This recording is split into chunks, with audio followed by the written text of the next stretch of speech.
Généralement, on regarde jamais trop ses mains. On va toujours regarder les mains de son coéquipier. C'est un métier de passion, forcément. Je m'appelle Maëlle Charpentier, je suis plisseuse depuis 1 an et demi.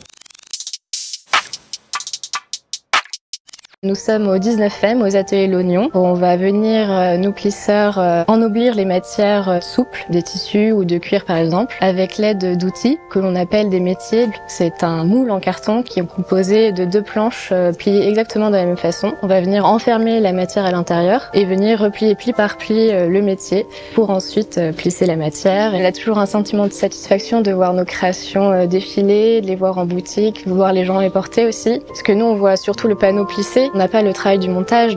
J'ai découvert le métier de plisseur à travers un documentaire sur les métiers d'art. Ça m'a paru un peu comme une révélation. Ici, on a un plissé soleil. On a posé la matière à plisser, on l'a découpée à la bonne mesure du carton. Et là, on va venir poser la 2e couche de carton.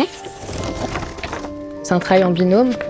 Donc là, on pose des poids et ce qu'on appelle des skis. C'est ce qui va venir empêcher le tissu de vouloir se soulever du carton. Généralement, on regarde jamais trop ses mains. On va toujours regarder les mains de son coéquipier pour être au même rythme. C'est un peu comme une chorégraphie, donc il faut s'écouter les uns les autres. Il n'y a pas d'école de plissage, on apprend le savoir-faire en atelier, donc il faut avoir envie d'apprendre le savoir-faire et de le transmettre après ensuite à son tour. Le premier projet qui m'a marqué, c'est quand je suis arrivée, donc on était sur un projet qui consistait à plisser un logo. Donc c'était un premier challenge assez important, c'était un plissé qui était assez simple dans sa conception, mais l'incrustation du logo à l'intérieur donnait des contraintes techniques. Dans la maison L'Oignon, nous avons un peu moins de 3000 métiers, c'est une très grande quantité d'archives. On a tous les plis classiques, les accordéons, les plis plats, les plis bateaux, les soleils aussi, celles qui permettent de faire de grandes jupes. On est connu aussi pour les métiers fantaisie, donc c'est des motifs particuliers qui s'inspirent de l'origami. On doit être moins de 10 ateliers de plissage en France. Ça se compte, je pense, sur les doigts de la main, oui. On serre un maximum le bois pour contraindre le métier à être le plus serré possible pour que le tissu prenne le pli. Après, on va emmener le métier du coup à l'étube. Il n'y a plus qu'à cuire et à laisser sécher.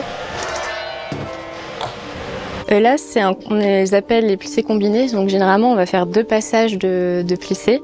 Donc là, on est venu dans un premier temps réaliser un froissé, et ensuite on est venu faire un 2e passage d'un plissé fantaisie qui s'appelle écaille. Du coup, c'est pour faire un aspect un peu animal. On peut aussi avoir des choses en plastique très rigides, du velours qui va juste un peu marquer le pli, qui va gaufrer, on va dire. J'aime beaucoup le métier ruban.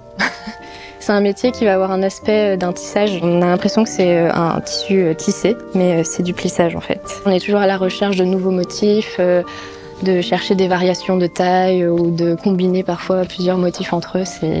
On essaye toujours de se renouveler dans la maison L'Oignon. C'est un métier de passion forcément. Avec Mini, je croque la vie à pleines dents.